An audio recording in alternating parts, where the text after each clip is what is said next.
Bom dia, pessoal. Mas quando a gente fala de Big Data, não dá para a gente não falar do case, né, do maior case de Big Data, que é o Google. Para quem não conhece o site do Google, é só entrar lá em Google, vocês vão cair justamente aqui. A gente sempre costuma falar assim, imagina um serviço simples desse, em que você digita lá. Normalmente ele já sabe o que você vai pedir, né? Ele fala assim, você começou a digitar, ele fala, como é que ele já sabe que eu quero, estou procurando isso, antes de eu começar? Lógico que tem muita coisa de machine learning, mas tem muito dado, né? Vocês não imaginam como o Google sofreu esses 18 anos para chegar onde chegou, os desafios de tecnologias que a gente tinha logo no começo, né? Nos últimos 18 anos, né, ele veio criando uma infraestrutura extremamente performática, de alto rendimento, escala global e de baixíssimo custo de operação. Então, acho que esse é um dos grandes diferenciais. O Google, uma das coisas que faz o Google ser Google é justamente essa tecnologia. Isso não foi criado do dia para a noite, né? Então, isso aqui é o conjunto de tudo que deu certo. Muitas coisas você tentou e não deu certo. Tem muita gente da comunidade de ciência da computação que colaborou. O Google colabora. Vocês vão ver que todas as tecnologias do Google são, de fato, abertas, né? O search do Google é aberto. Vocês foram lá em research.google.com, está lá. Vocês vão precisar de uma certa nuvem com poder de processamento, mas se vocês quiserem usar essas tecnologias, estão lá. E o Google vem investindo pesadamente e continua investindo, né? Cada mês a gente cria um Facebook novo, né? No último trimestre a gente criou mais do que Microsoft e Amazon somados em cloud. Primeiro porque a Google precisa muito de infraestrutura. E a internet, embora a gente não perceba, ela continua crescendo explosivamente, né? Exemplos de Big Data. Então, hoje, a cada dia, a gente tem mais de 4 bilhões de searches, né? Sendo que 20% é feito através de voz em dispositivos móveis. O YouTube a gente passou a semana passada, né, a gente publicou que já, por dia, se você somar os vídeos vistos no YouTube, por dia dá 1 bilhão de horas. Isso é muita coisa. Até fizeram umas contas, bom, se for pegar, né, se você somar as horas da existência da humanidade, a gente estava na época das cavernas, dá 1 bilhão de horas para trás. Mas assim, é muita coisa. Como é que você sustenta toda essa quantidade de dados, né? Vocês vão ver que não vai ser com os servidores tradicionais, né? Tecnologias tradicionais. Android, 1,5 milhão de ativações por dia. Então, assim, tem uma série aí, né? O Maps, que também é outro caso bastante popular. Cada dia tem 1 bilhão de usuários ativos. Então, assim, são dados, diria, grandes, né? Que tem que ligar. Fora o Cloud Platform, né? Que é o que a gente vai entrar aqui. Outra coisa importante quando a gente fala de Big Data, levar em consideração, é a transformação digital que está acontecendo, né, debaixo dos nossos narizes. Né, se a gente, às vezes tem muita empresa que fala, não, mas estou pensando em ir para a cloud. O que é esse negócio de transformação digital? A transformação digital já atropelou as empresas faz tempo. Né, assim, o mundo consumidor, nós aqui usamos, né, já estamos no mundo digital. A gente espera que tenha tudo em aplicativo, espera que esteja tudo móvel, que a informação esteja fácil. Né, então, as empresas também estão saindo, né? Assim, tem essa jornada de sair do mundo on-premises, né? Do mundo que você está preocupado onde é que você vai processar o dado, da forma como você processa, né? Do local onde você processa o dado e passa a se preocupar com isso. Onde você processa não é importante. É importante como você faz isso, faz toda a diferença. Né? Isso te dá muito mais capacidade hoje de você mudar a forma como você faz e não estar preocupado aonde você faz, quem que tem acesso. Hoje o acesso dentro da empresa tem que ser o mais democratizado possível. Né? Então é isso que está acontecendo. Né?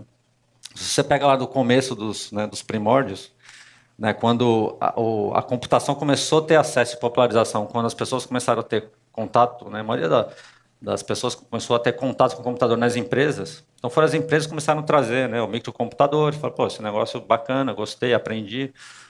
Começou a vender isso, né, para o comércio do consumidor, todo mundo começou a usar, e aí veio o mundo mobile. E as empresas, né, que eram pioneiras de trazer as tecnologias foram meio que, né, entre aspas, atropeladas em termos da capacidade que a gente tem hoje, né, de ter acesso a esse mundo digital que as empresas muitas vezes não têm ou cria resistência em ter, por incrível que pareça. Né. Como você começa a ver, por exemplo, aquele movimento que a gente chama de Shadow IT. Empresas que não conseguem, né, ter um e-mail na velocidade, por exemplo, de um Gmail ou de outro provedor, e começa a falar, bom, esse aqui não dá para taxar no meu profissional, mas eu tenho um Gmail pessoal, manda para ele. Né, ou joga no meu Drive. Então, esse é o tipo de coisa, assim, esse é um tipo de sinal claro de que você já tem uma cultura digital que as empresas às vezes não estão acompanhando. Então, é importante levar isso em consideração também. Outro ponto, quando a gente coloca, quando o Google ele fala de Big Data, desse mundo de ir para a nuvem, né, a gente enxerga nuvem em 3 ondas, basicamente. Né? Então, desde a primeira onda, primeiro sinal, né, do que foi uma onda, que foi nuvem, foi o colocation, quando as empresas começaram a ter data centers e ter que gerenciar o data center. Bom, então vamos terceirizar isso, colocar num colocation ou co-location. E a segunda onda foi quando essa virtualização, ou seja, a gente está com a mesma tecnologia, com a mesma arquitetura de sistemas, você sai de um data center privado e vai para um data center público. Então, aqui já tem uma série de vantagens. Né? E o Google opera justamente daqui para frente. Mas qual que é a melhor forma de você usar a nuvem? A melhor forma de usar a nuvem é usar tudo automatizado, é abstrair, inclusive, a infraestrutura. E é por isso, né? Isso é o que ilustra um pouco do serviço que a gente tem em Big Data. Então, o Google ele veio, né, como a gente estava falando, inovando e trazendo soluções porque não tinha na época. O primeiro problema que o Google teve foi em arquivar o próprio índice da internet. Né? Então, o Google File System, que deu origem ao HDFS, né, que é usado por Hadoop, por exemplo, nasceu dentro do Google. Hoje já está com versões muito mais avançadas. E também toda a tecnologia de storage nossa, baseada em Colossus, é baseada nesse file system. MapReduce, né, que deu também origem a todo o processamento distribuído, nasceu dentro do Google. E daí por diante. Né? Então você vê que tem uma série de tecnologias que se começa a falar hoje que já tinha, né, que o Google já teve que implementar no começo. Inclusive, ele foi o precursor de todas essas tecnologias. Então, esse é outro ponto importante também quando a gente fala de Big Data. E é engraçado, é curioso como uma série de implementações open source foram baseadas justamente nessas tecnologias que nasceram dentro do Google. Porque o Google sempre foi o case, falou, bom, a gente resolveu esse problema, então por que não as outras empresas também usarem através de open source? E isso daqui, pegando um espelho daquelas tecnologias, são produtos que a gente tem hoje de Big Data que qualquer empresa pode usar. Se vocês perceberam aqui a capacidade que o Google abre hoje para qualquer empresa de usar as mesmas tecnologias que o Google usa internamente. Sem com isso você está amarrado ou está fazendo, né, as pessoas chamam de lock-in em relação à tecnologia do Google. Então você tem, por exemplo, vou falar aqui do Dataflow, que é o nosso MapReduce 2.0. Tem já um open source chamado Apache Beam, que você pode usar ou ele ou um serviço gerenciado. Né? Machine Learning, vou falar hoje à tarde um pouco mais. Né, o storage, hoje você tem a mesma tecnologia de storage que o Google usa internamente para você usar. E daí por diante. Né? O BigQuery, eu vou falar um pouquinho mais dele mais para frente, mas assim, o BigQuery é o nosso, acho que o banco de dados que a gente mais utilizado dentro do Cloud Platform como Analytics, né? Para fazer Analytics e BI. Como é que normalmente quando a gente vai para as empresas, a gente enxerga, né? A gente se depara quando eles falam de projetos de BI, Analytics ou Big Data. Normalmente a gente vê grandes servidores ou grandes racks, Exadatas, que custam caro, tem uma parte de hardware grande, tem licenciamento grande, tem operação. Né? Você tem que provisionar, você precisa de mais capacidade, precisa pedir mais máquina. Daqui a um mês vem, daqui a pouco já está obsoleto, fala, não, isso daqui já não serve mais. Você já viu uma risadinha, tem gente que já viu esse filme aí. Fica fazendo tuning e dá um trabalho gigantesco. Sendo que se você coloca isso, né, por exemplo, naquele BigQuery que eu estava comentando, você só se preocupa com os dados. Todo o resto você abstrai, porque aqui não tem servidor, não tem... Você simplesmente importa o dado, processa, faz a query, não quer mais jogar fora, ou deixa lá como repositório, como data lake. E é impressionante como essas ferramentas hoje têm uma capacidade infinitamente maior. Então você faz queries de teras ou petabytes, né? Você faz de teras em segundos, petabytes em minutos, com um custo ridiculamente baixo. Hoje, para você armazenar dado dentro do BigQuery, por exemplo, Você vai pagar 2 centavos por giga, pra vocês terem uma ideia de grandeza. 1 tera custa $20,48, para ser preciso, por mês, para armazenar lá. Então, olha assim, estamos trocando milhões por... Não deu $100 aqui desse lado. Então, assim, como você faz as coisas tem um impacto. Você começar a responder e ter insights mais rápido tem um impacto para a sua empresa. Né? Fazer da forma tradicional pode dar uma sensação de segurança inicial, porque o mercado está acostumado a fazer isso, mas não é a transformação que o Google traz. Né? Quando a gente está falando de provocação, é esse que o Google provoca. Assim, a gente não quer que vocês troquem da onde estão e troquem pelo Google da mesma forma. A gente quer que o Google seja um parceiro de negócios e de inovação para você. Então, esse é um tipo de transformações que a gente traz. Esse aqui é só um exemplo. Né? Mas hoje a gente tem, só de dados, tem uma série de produtos, alguns em primeira mão, porque a gente lançou semana passada. Mas na parte de storage de database, a gente tem desde storage, banco de dados relacionais, baseado em MySQL, desde a história, um banco de dados não relacional. Por exemplo, Pokémon Go usa, a Spotify usa. São milhares de transações por segundo. Imagina se você tem um banco relacional. Acho que a maioria aqui já está acostumada com banco relacional. Você precisa escalar muito. Precisa escalar 100 vezes. Como é que você sai dessa?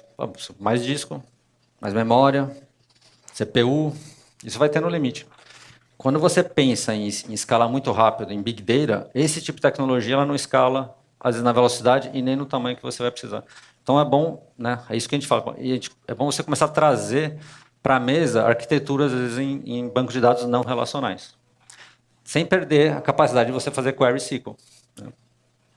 O Big Table é o banco de dados, é o Big Table em pessoa, que a gente fala, pessoalmente.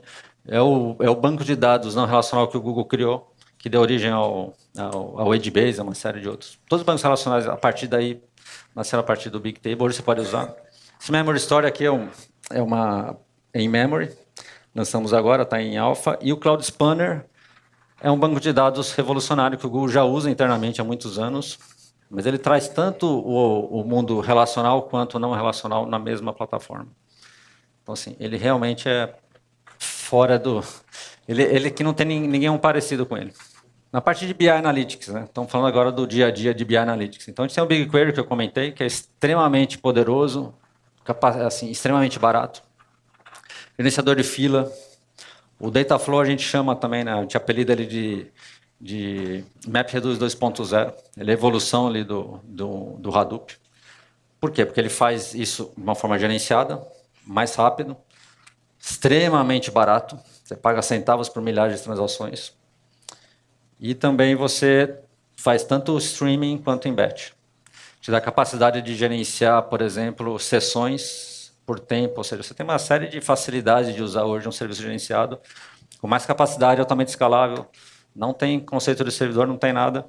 Toda vez que você vai para o mundo automático, você vai ganhar muito mais performance, vai pagar menos e vai ter nenhuma operação disso aí. Dataproc, para quem gosta do Hadoop, já tem cluster de Hadoop, é um cluster de Hadoop gerenciado. Datalab, é um Jupyter, né, na nuvem. E Machine Learning, depois eu vou falar de Machine Learning, mas Machine Learning, assim, tem uma série de APIs prontas e o Machine Learning também em pessoa do Google para você criar seus próprios modelos. Mas, assim, quando a gente fala de Data Services, tem um monte de coisa combinada que a gente usa. Uma coisa é banco de dados, outra coisa é coisa focada em Analytics. Pipeline de dados, né? Então, vamos pensar agora num mundo em que você começa a lidar com IoT, com rede social. Né? Hoje, você nem pensa em fazer, pô, isso aqui não dá. Do jeito que está, não vai. Mas e se você tem uma pressão? Se as empresas do seu, né, do seu ramo começam a trazer isso, como é que você responde de uma forma rápida? Hoje, uma forma de responder é através desse tipo de serviço. Destrava o IoT. Cara, posso trazer milhares de transações por segundo, eu tenho como fazer esse pipe de dados. Eu tenho que colocar um gerenciador de fila que escala para sempre. Não tenho que me preocupar com... Não precisa preocupar com escalabilidade, com performance. Coloca isso em serviços gerenciados. Esse é o ponto. Indo adiante, isso daqui é um overview de todos, né? Você vê que a gente vem resumindo, vem abrindo e resumindo dos serviços que tem em Google Cloud. Então, você, além da parte de dados, você consegue combinar toda a parte também de computação. Então, o Google tem... Né, lembra que eu estava falando lá que a gente tem da segunda onda, terceira onda? Segunda onda é o Compute Engine. É uma infraestrutura como serviço não é tradicional, não é uma palavra adequada quando a gente fala dentro de Google, porque ele é uma virtualização, só que assim, com uma série de facilidades, né, em relação ao que você tem de virtualização hoje em dia. Por exemplo, você consegue dizer quantos cores e quantos de memória você coloca na máquina. Eu quero uma de 2, quero uma de 6, vou colocar mais X de RAM, 10 de RAM, 12, você escolhe. Atacha o disco do tamanho que você quiser, né? Ele otimiza para você se você estiver subutilizando. Ele fala, bom, você não quer otimizar? Você pode economizar aqui. Então, isso tudo automático. Fora uma série, assim, dá para passar um dia falando de a parte de computação, que tem toda a parte de rede, assim, é super avançado o que a gente tem de IaaS. Mas qual que é a vantagem do IaaS? A vantagem de ter IaaS hoje é você ter capacidade de trazer seus legados para a nuvem. Porque tem muita aplicação que você não consegue simplesmente falar, não posso reescrever, ou não vale a pena, ou porque não é viável, ou porque é uma aplicação de terceiro. E também não compensa eu deixar dentro do meu data center. Então, resolve esse tipo de workloads. Agora, né, quando a gente fala assim, se você, para aplicações novas, o que a gente tem de mais novo hoje, né, que o Google já usa há muitos anos? É containerização ou plataforma como serviço. Né? Imagina o Google tem mais de 20 mil funcionários que são desenvolvedores. Se eles tivessem que pedir infraestrutura cada vez que eles forem fazer um deploy de um pedaço do Gmail. A tecnologia que está por trás. Simplesmente tem um painel lá que ele vai lá, ele tem um microserviço em que ele vai operar, faz o deploy, passa por todos os testes automáticos e ele faz. Porque tem que ser rápido, certo?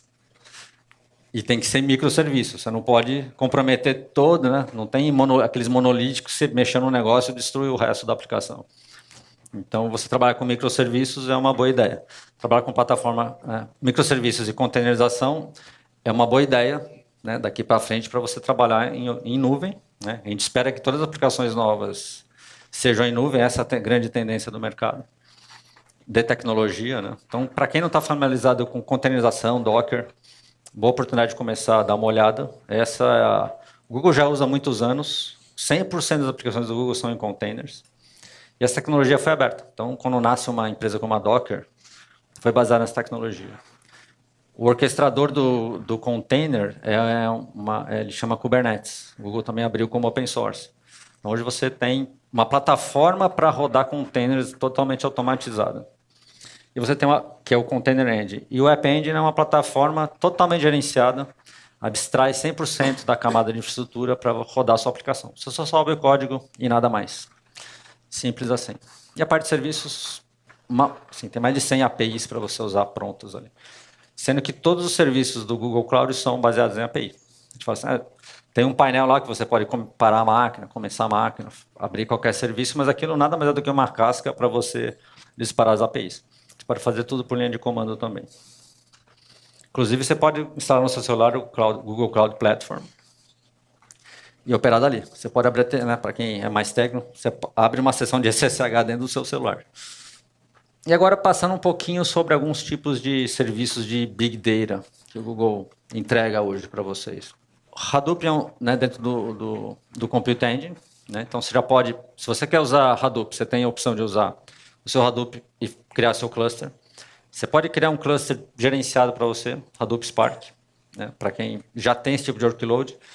É difícil às vezes você migrar coisa que você já veio construindo há muito tempo. Né? Então, uma das coisas que a gente costuma falar também é que legado é uma coisa que normalmente vem e fica para sempre. Né? Os mainframes estão aí para não deixar a gente mentir.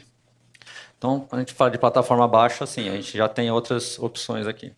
Então, o Dataproc é um caso desse, em que você já tem clusters, você já tem os serviços de processamento, processamento distribuído em Hadoop, Spark, você consegue já só transferir para a nuvem aqui. E o Cloud SQL é um banco de dados relacional, totalmente gerenciado também. Agora a gente lançou uma versão, ele é baseado em MySQL, lançamos uma versão agora em beta também, em primeira mão para vocês. Foi semana passada, em Postgre. BigQuery, eu falei um pouco, né, falei bastante porque eu sou, não dá para não falar do BigQuery.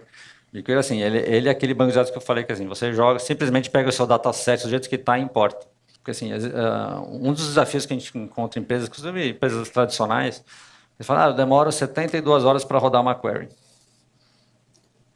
Ele fala, nossa, então você deve ter muito dado. Quantos dados você tem? Quantos teras? Tipo, não chega a 1 tera. Eu falo, bom, então, vamos fazer o seguinte, pega o seu dado do jeito que ele está, sem tratar, copia, né, exporta ele lá em .txt, né, .csv e joga para cá. E faz a mesma query, vê o que acontece. Foi para 10 segundos o negócio, o processamento, né? Porque aí teve o lado de exportar que demorou, lógico.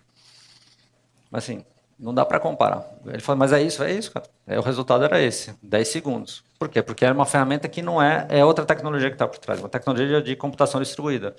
Por trás é o banco de dados não relacional.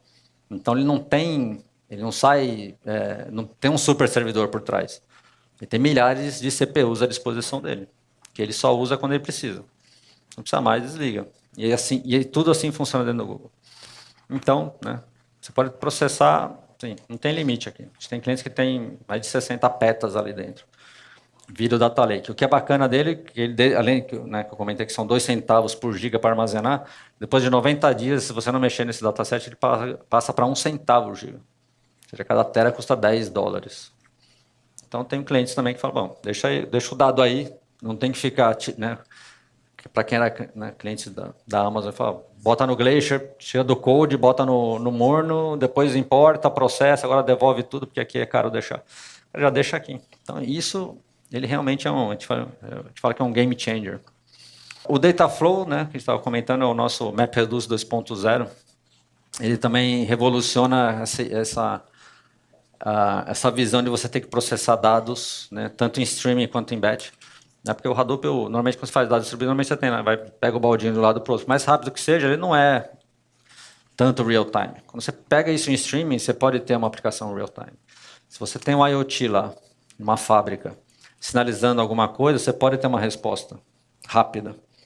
Se tem um cliente seu acontecendo alguma coisa sinalizando, você pode ter uma resposta, né, está no seu site do e-commerce, você pode ter uma resposta rápida aqui.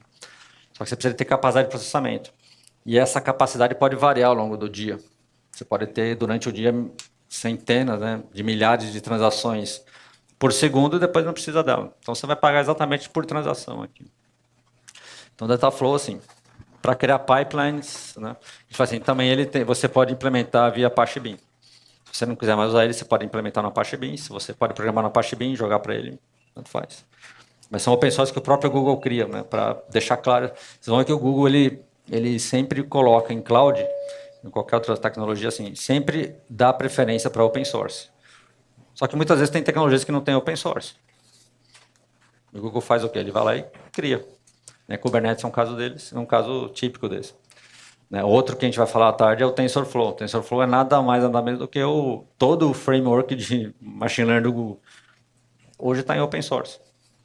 Assim, é no lock-in. Nem contratual, nem tecnológico. Isso faz muita diferença para quem está indo para multi-cloud ou quem quer ser agnóstico à cloud. Você tem um provedor que também não te faça, né, não te obrigue a ficar com ele. Que você fique com o provedor porque faz sentido para o seu negócio. Aquele, né, aquilo que eu tinha comentado rapidinho, né? Quando você tem que escolher entre bancos de dados relacional ou não relacional, né? Então, relacional normalmente você tem, né? Para quem não conhece, transação ACID, né? Atomicity, consistência, individualização e durabilidade. Para quem é do ramo, que eu decorei direitinho. Usa standard, né? SQL ANSI e forte consistência, ou seja, o dado está sempre bem amarrado um com o outro lá. Ou se você precisa de alta escalabilidade, alta disponibilidade. Dificilmente normalmente você tem que escolher entre um e dois, ou entre um ou outro. Né, para falar, bom, isso aqui é um banco, está relacionado mais a um cadastro, vou deixar no relacional. Isso daqui é porradaria, preciso de muita transação, leitura escrita, vou ter que deixar no relacional. Hoje o Google abriu o Cloud Spanner, né? Então isso saiu também semana passada. Se vocês verem lá no nosso blog do Cloud Platform, tem mais de 100 lançamentos que aconteceram semana passada. Um deles foi esse. É o Cloud Spanner. Que também é uma tecnologia que o Google já tinha divulgado, mas ele simplesmente agora abriu para que qualquer empresa possa usar também. E ele combina os dois mundos, né? Você consegue ter um banco de dados ACID e com o poder de um banco de dados não relacional. Linguagem ciclo, você Aí você aqui é por nó que você contrata, mas ele escala de centenas a milhares em segundos também. É o próprio Google usa. Não só você pega Gmail, você pega os grandes serviços do Google estão baseados nisso daí. Você não precisa se preocupar, por exemplo, com replicação. Você pode ter endpoints no mundo inteiro. Então, você pode ter gente fazendo, né, lendo e escrevendo lá no Japão, no Brasil, nos Estados Unidos.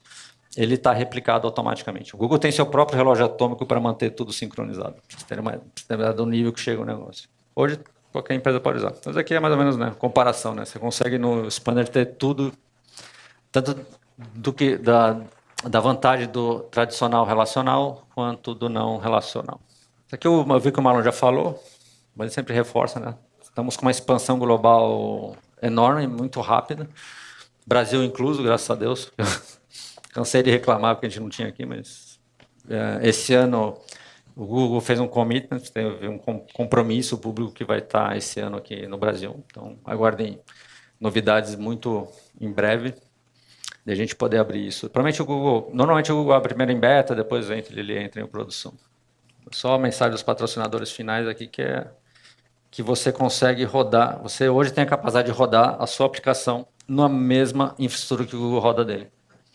Isso faz muita diferença, né? Porque um dos anúncios que teve a semana passada, só para ilustrar, a gente fez em conjunto com a Intel, projeto que está sendo desenvolvido há alguns anos, mas foi lançado semana passada publicamente, que é um chip extremamente otimizado para rodar na nossa nuvem. Não sei se você sabe, assim, mas o Google do hardware, né? A rede, o hardware, é o Google que fabrica o hardware, o servidor. Se ele fosse um fabricante, seria o terceiro maior fabricante de hardware de servidor do mundo. Sistema operacional é um Linux by Google, um Linux que só o Google conhece. E hoje você usa, tudo que você usar de serviços de cloud dentro do Google, você vai usar na mesma plataforma que o Google construiu toda essa tecnologia. Aí você vai usar uma infraestrutura como serviço simples, né? Parece simples, uma virtualização. Você está com todas essas camadas. E você vai perceber, que a gente já tem esses benchmarks com outros provedores, que a gente tem muito mais performance. Né? Por quê? Porque a tecnologia que está por trás é diferente. Não é só porque é mais legal. Assim, uma máquina virtual, por trás, ela está rodando uma aplicação em container distribuída dentro de um cluster de um data center. Então, ela é mais rápida, porque ela é distribuída. Mas para quem é usuário, aquilo é uma virtualização como outra qualquer. Quem não conhece, você entra no site cloud.google.com/free. Também é outra novidade. Vocês podem usar uma máquina micro, mais um X lá de disco, mais um X de storage, de graça para sempre. E você também ganha $300 durante 12 meses para fazer experimentar a plataforma também. Então, vocês vão entrar, não tem. Vai custar 0 para vocês experimentarem.